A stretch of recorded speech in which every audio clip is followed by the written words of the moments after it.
Rock Zone. Kawan J. DJ One. It's the group, homie. The mixtape show.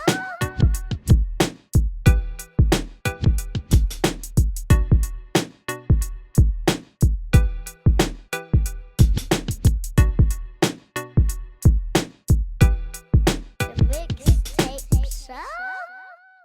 All right, ladies and gentlemen, welcome back to the Mixtape Show. It is time for the Artist of the Week interview. This week's Artist of the Week, man, they are joining me from the world famous and celebrating 30 years, man, in the game, man. Han Solo Records. Shout out to Thomas Quinlan for introducing me to these brothers and connecting us on this interview. Releasing the album very soon, right? You guys got a release date coming up really soon. Name of the album is going to be called Tough Racket, and we got Noah23 and Fresh Kils joining us here on the Mixtape Show. Fellas, what's good, man? How y'all doing? Doing good. There we Thanks go, for there we having go. us, man. Appreciate you. Absolutely, and we'll definitely want to talk about the project, and I'll give you my opinion on it, but I'll give you an early preview if it's dope. You know what I mean? But we'll break it down a little bit more than that, and Fresh, I think you've been on the show before, so I'll direct traffic a little bit, and I want to get to know the brother Noah a little bit first. No, if you don't mind, man, go and tell the people real quick, kind of like born and raised, how long you've been doing this, and I always like to start off with what was the thing that got you connected to making music, and what makes you want to do this? What's that thing that sparked that for you? Well, I was born in Mississippi, and I grew up just outside of Toronto in a city called Guelph. Okay. It's an hour outside the city, and I've basically been based here since I was a kid. But when I was a kid, I bounced around a little bit: Colorado, Texas, and my dad and my brother were based in Texas. So I used to kind of go back to Austin, and Corpus Christi is kind of where I lived as a kid a little bit too. Mhm. So, but after like 4 years old, 5 years old, I was pretty stable living in Canada. So quite two different places, two juxtapositions. But I feel it definitely shaped who I am. Having both influences like the South and then Canada, totally different. But I definitely claim kind of both as part of my life and history and whatnot. And to answer the second part, I was always into music. I was writing raps in the 80s in grade school, like Run DMC, the Fat Yeah. Boys. I already was fascinated and loved hip hop. So I was already writing songs and lyrics when I was like 10. So Yeah. it was always something I loved, and it was in the back of my head. And I used to have a paper route, and I'd be walking around on my paper route, and I would just make up songs and lyrics. So already, but then when I was like 15, 16, I started to smoke weed, freestyle a lot more, and that was it basically. My main influences then was Diggable Planets and Wu-Tang, Mhm. and really like Wu-Tang solidified it for me, like just to want to rap and MC, and I just became enamored, enthralled with lyricism, and that was it. That was the basic setup. Nice. And shout out to my brother Doodlebug from Diggle Plants. I'm really cool with him. Cool brothers. Yeah, One of my favorite yeah, music is still timeless. You know what I mean? definitely. So growing up in Corpus, were you there? You were there prior to the whole Selena statue and situation, right? That was before all of that happened out there. Yeah. I've actually really wanted to go back and visit, and hopefully I will. I had a trip planned in 2020 during Mhm. COVID, right at the same week that the quarantine began, and I had to, cancel the whole trip. But we were gonna go to South by, bring my kid, and it was gonna be Mhm. super cool. But I'd like to go back to Corpus just for a little visit. But yeah, I never got to meet Selena, so Yeah. rest I'm in rest in Dallas. peace. I'm in Dallas, so I've been down there a few times. Just Okay. for work reasons and stuff. So it's always kind of cool to stop by the statue and just kind of pay respects. You know what I mean to that. So Hell yeah. definitely, man. And Fresh Kils, man, the MPC master himself, man. What's been going on with you here recently, brother? Besides this project, man, I know you Oof. always busy touring and all kind of things, man. New dad with twins is really the main. Like my life's been upside down. So, but it's made me really appreciate still getting to do it, still getting to work, Mhm. still getting to put out records.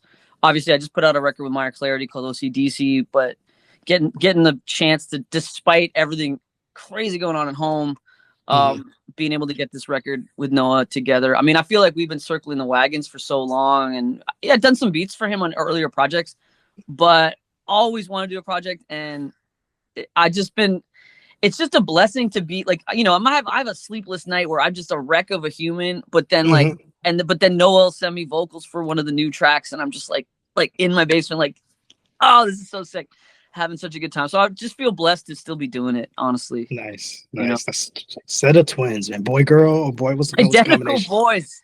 Identical boys. It's over, man. Force me, man. Done. I'm done. I gotta be honest too. I didn't think the album was gonna come out. Like when I heard you were having twins, I was like, that's it. I was like, oh man, sayonara. But that's a wrap, right? the album kept me alive. Bravo.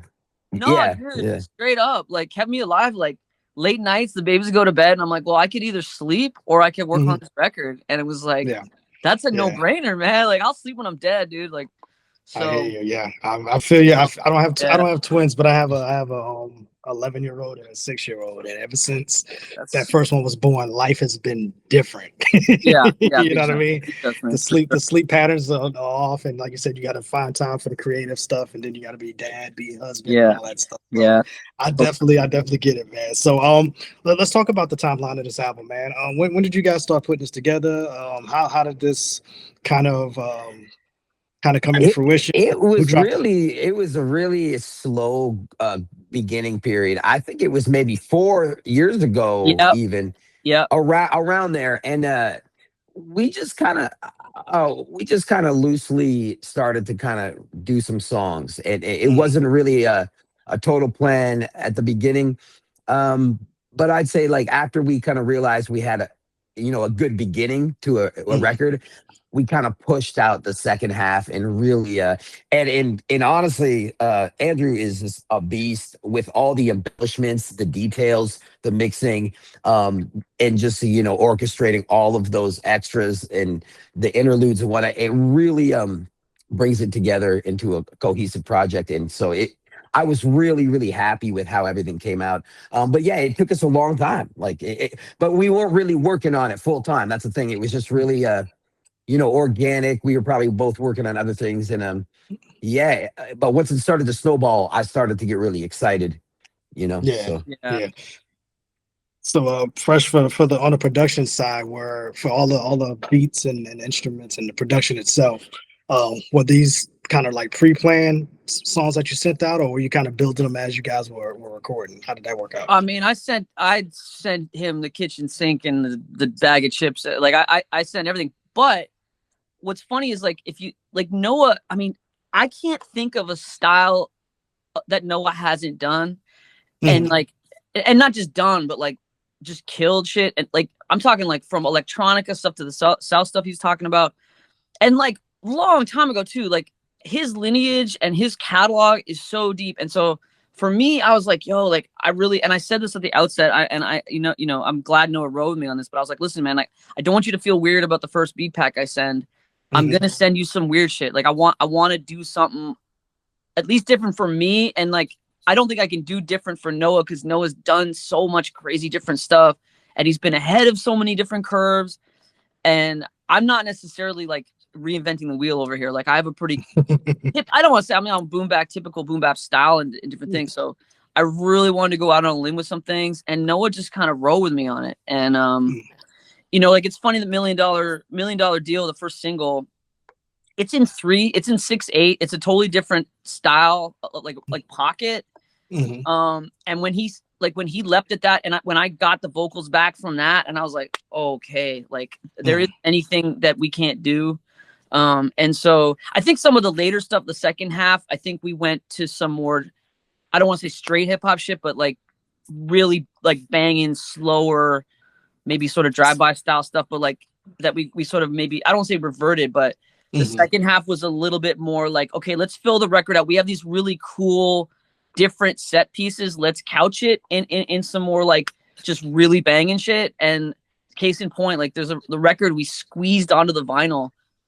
is like such a heater, man. And you have to have final to hear it. But anyway, I don't know if I'm even answering the question because but that was sort of the process of it. Yeah. So you okay.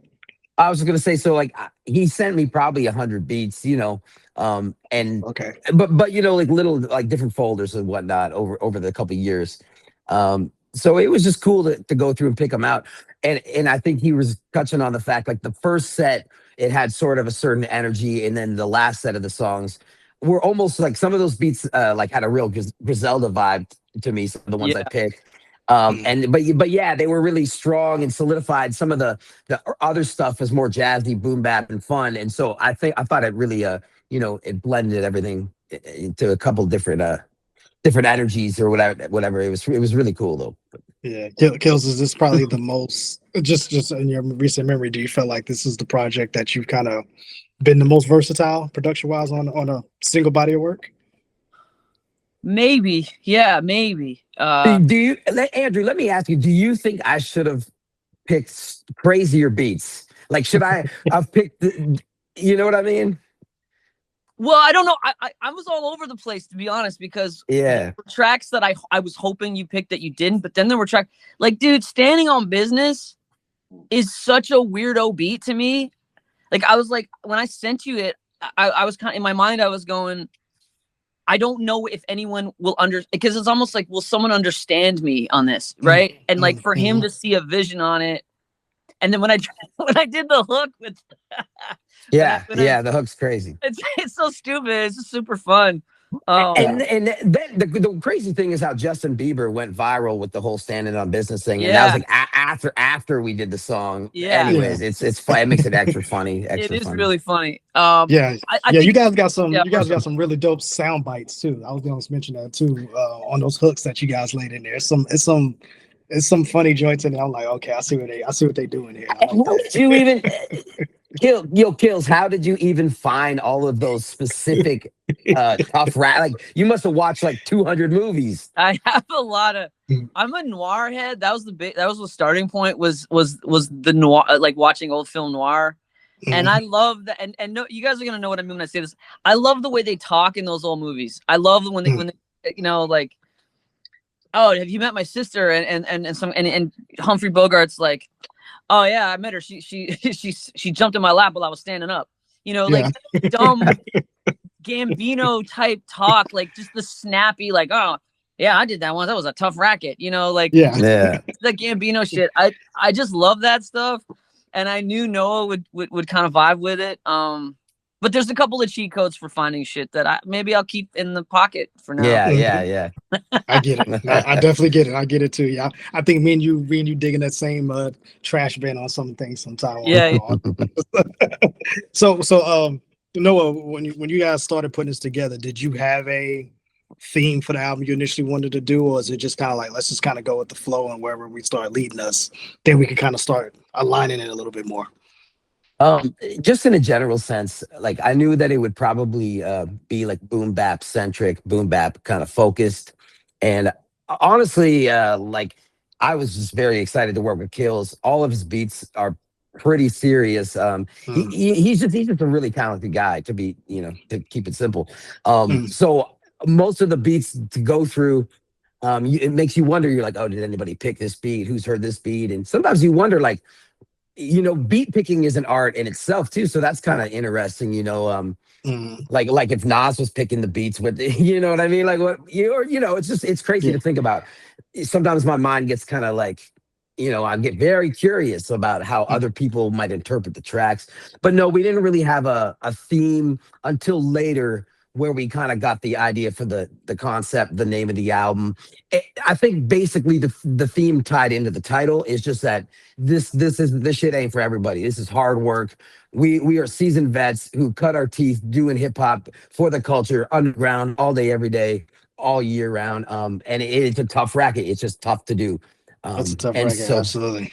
Yeah. Yeah.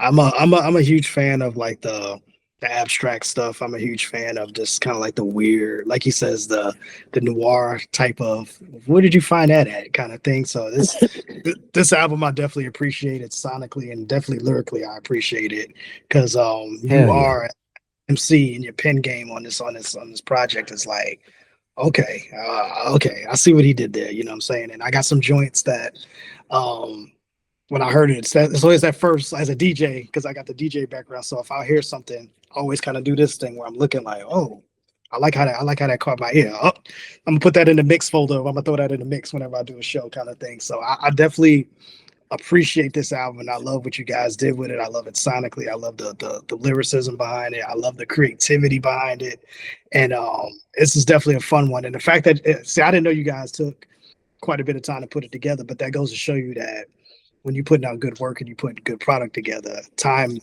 doesn't matter, right? It doesn't sound dated or anything like that. So you guys definitely killed on this one, man. And I know there's got to be some cutting room floor tracks out there that's probably we'll hear from later, right? I wonder. No, well, there was one. I'm pretty sure there was one where somebody ended up using the beat. So my vocals, but I may have used them on something else. But yeah, I mean, there's probably one or two tracks like that. But like you said, the bonus song on the vinyl, that's the real hidden gem, I guess. The last song we did. Nice, it's crazy. Nice. Yeah, nice. It's got more of it's got more of a Def Jux. It really feels like on some crazy Def Jux type of shit. Yeah. Okay. Yeah. Dope. Well, let's do a fun game here. Kils, since you brought up the noir movies, what you think of the new Spider Noir on Netflix? Have you had a chance to peep it? I do like it. I don't love it yet, but I feel like I can watch more of it. Okay. I am a cheap date where it's like, okay, if it's noir, I'm gonna watch it. Like I'm that cheap of a date, but I'm also like such a fan of noir, and like I've studied it, and I collect it on VHS. So sometimes the stickification of it is bothersome a little bit. So I just got to get my head. I think I got to get past that and get my head. I've been trying to watch it in black and white, which I thought that is slick as fuck. Like them letting you watch the show. You can watch it in black and white or in color. That's what I hear. I'm still trying to figure out how to get to that part. You can watch the whole thing in black and white. I've been trying. I've been trying to figure it out. I've been trying to figure out how to get to the black and white piece because it's automatically in color over here. So I'm like, it's a button somewhere. So maybe I just got an old fire stick. So I don't know, but yeah. Dope, man. And what about you, Noah? Are you a fan of that type of stuff too, or is that? Yeah, I mean, I watch a lot of different things. Like I just recently revisited Fargo. Not like specifically noir or whatever, but I'm definitely into some wild shows like that. Season 2 of Fargo was bonkers. But yeah, I'm into a lot of cool series and stuff. I watched like White Lotus with my daughter. We watched that the second time around. That was really good. Right. So hell yeah. What's another one that you maybe saw years ago and you went back to and was like, oh wow, I must have missed this, or how did I? You know what I'm saying? Like one of those type of joints. What's another one? I just went back and did a movie called The Last Seduction, which has probably got one of the baddest femme fatales in any movie I've ever seen. She's a complete like she's so badass and crazy and cruel and messed up. It's like an indie movie though. It's The Last Seduction. I was like, is it still as good? And I watched it again. I was like, it's still great. Yeah, nice. But I'm down the rabbit hole with this shit. So Yeah, there's one called me and my wife introduced me to years ago, and I went back and watched the series again. And I was like, I forgot how good it was. Orphan Black. You guys familiar with that one? It's So you remember, so the main actress in that one, she is the lady who played in She-Hulk, right?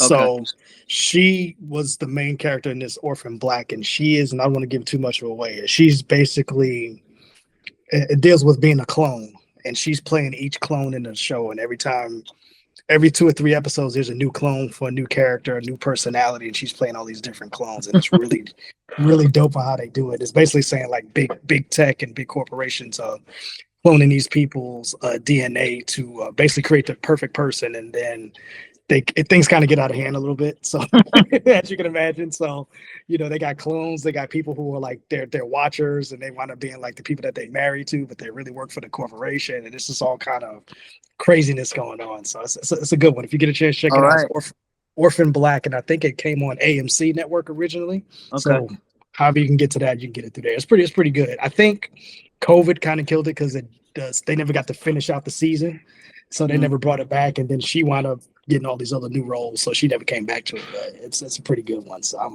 like you, man. I got a lot hasn't come back from COVID, man. We have not recovered from COVID. Absolutely. Still a thing. Yeah. Still a thing, man. So besides on this project, man, and both of you guys can answer this one, man. What is it, Noah? You can answer for Kils.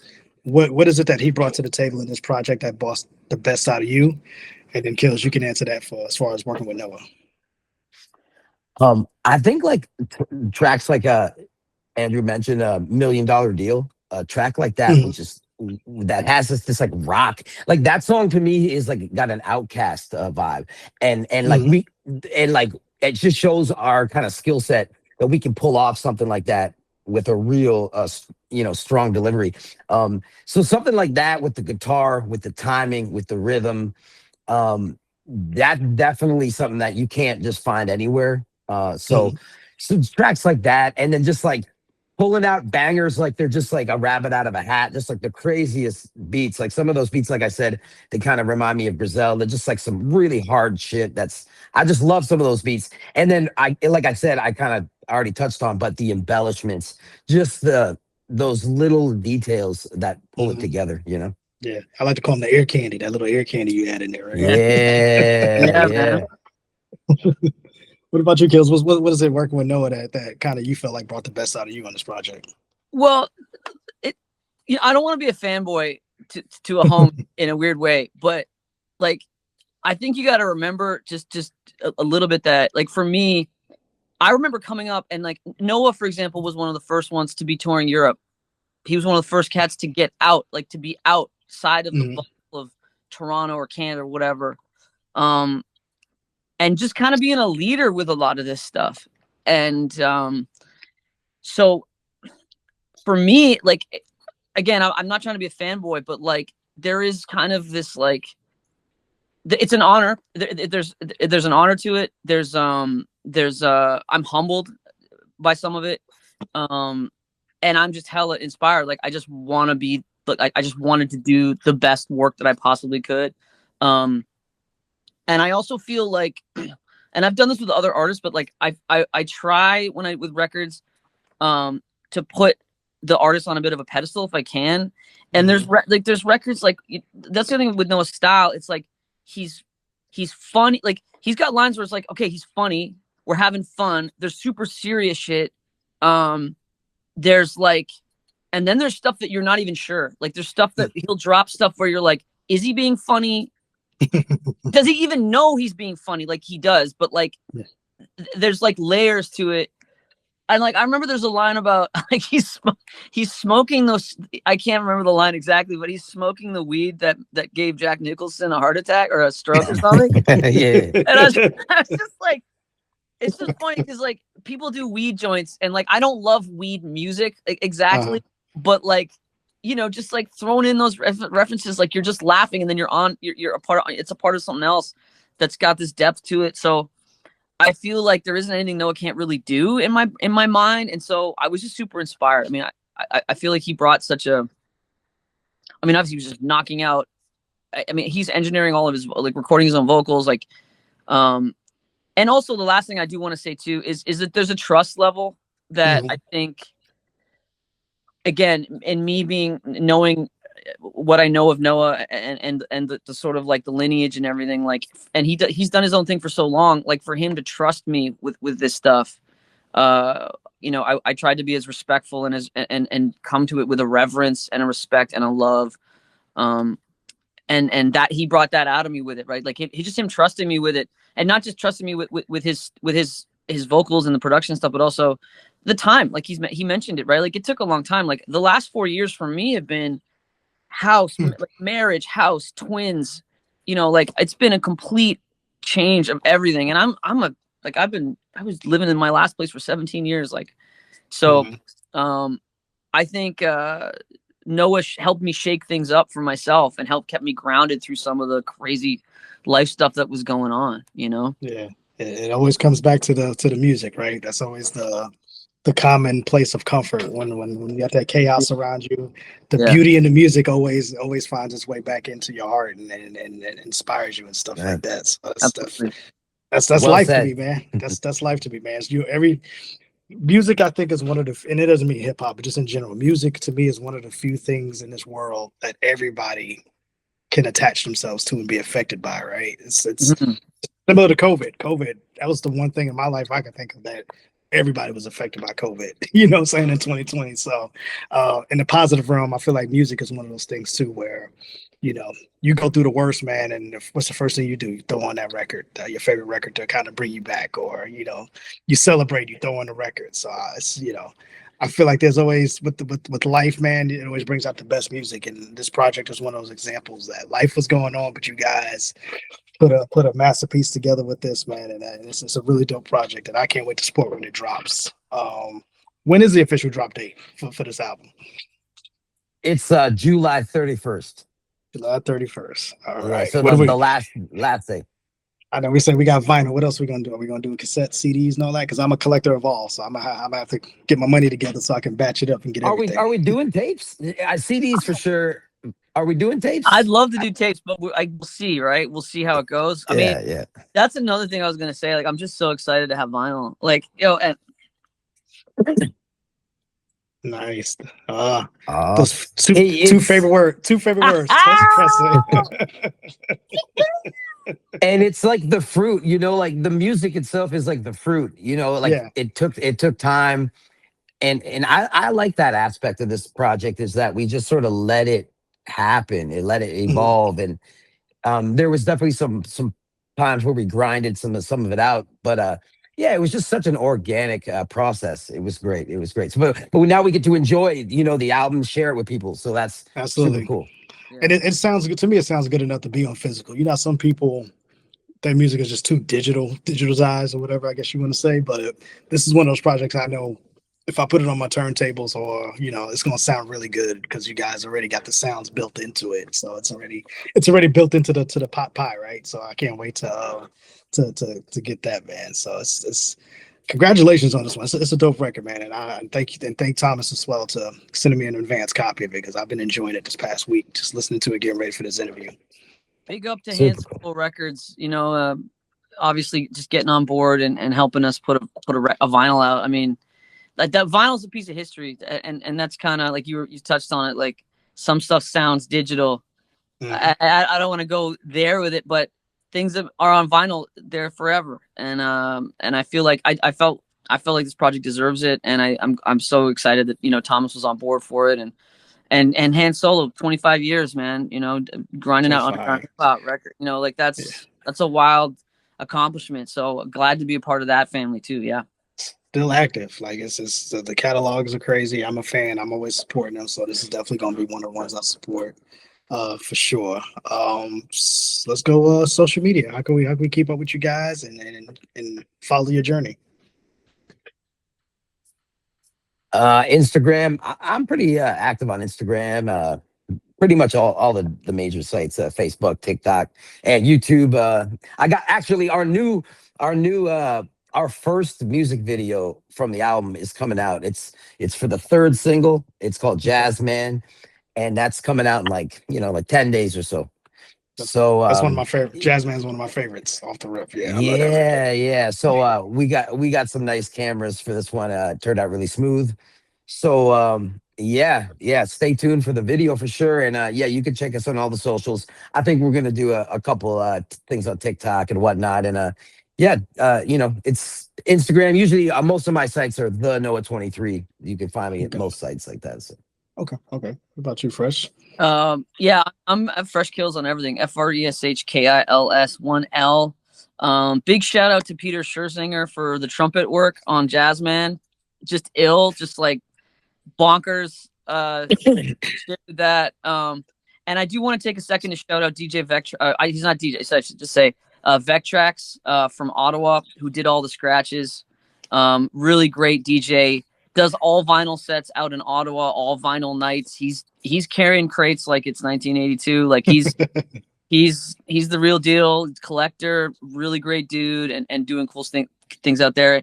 I can't wait to put a record in his hands. And yeah, man. Fresh Kills, Noah23, Tough Racket, July 31st. Stay tuned. Yeah, Thank think, you. Think we're gonna take this out on the road, maybe do some live shows together with this album. I'm trying to. We'll figure something out. I gotta figure something out for it. But yeah, You never know, even if it's a little after the fact. But we'll see. At least a couple of shows for sure. yeah. Absolutely. Well, I can't wait to see the visuals, man. I'm a fan. Like I said, you guys got a fan of me, and you got a supporter. So once it drops, I'm definitely gonna tap in and give me a copy or two as a DJ. I got 2 turntables, so I need to have my doubles, right? So I can go back and forth. So that's definitely dope, man. Yeah, and it's great to get some feedback because this is some of the first feedback we've had on the album. So thank you, man. Thank you. No problem. You, like I said, you got a fan of me. Anybody Thomas sends my way, I'm instantly like, bring him on, because I know he has nothing but dope talent that he surrounds himself around. So it's always an honor to reach across the aisle and connect with you guys up there in Canada. You know what I mean? And maybe one day I could come up there. I keep saying I got to come up there at some point. And the way things are going down here in the States, I may be coming up there sooner than later. I got a spare room for you, man. I got you. I'll pack up all my gear, and then we can just figure it out.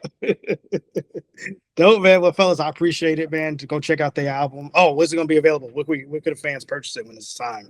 Because streaming is cool. I always tell people, streaming is cool, but if the artists are selling the music, go ahead and buy it first and stream it all you want after that. But go ahead and put a little money in your pocket. So where can we get the actual physicals?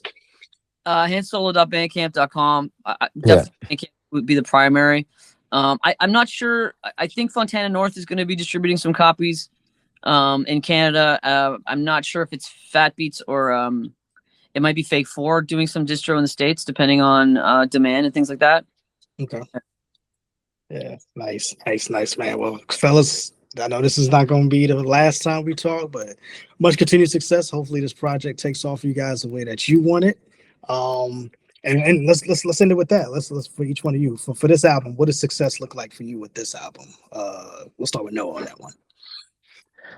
Really, it's sharing it with people. Honestly, like I get excited about that aspect. When people get to hear it, and just so the success with it. It's just now that it's actually coming out, it's finished. We made it happen. Despite the twins, despite the storm, the rain, the tribulations.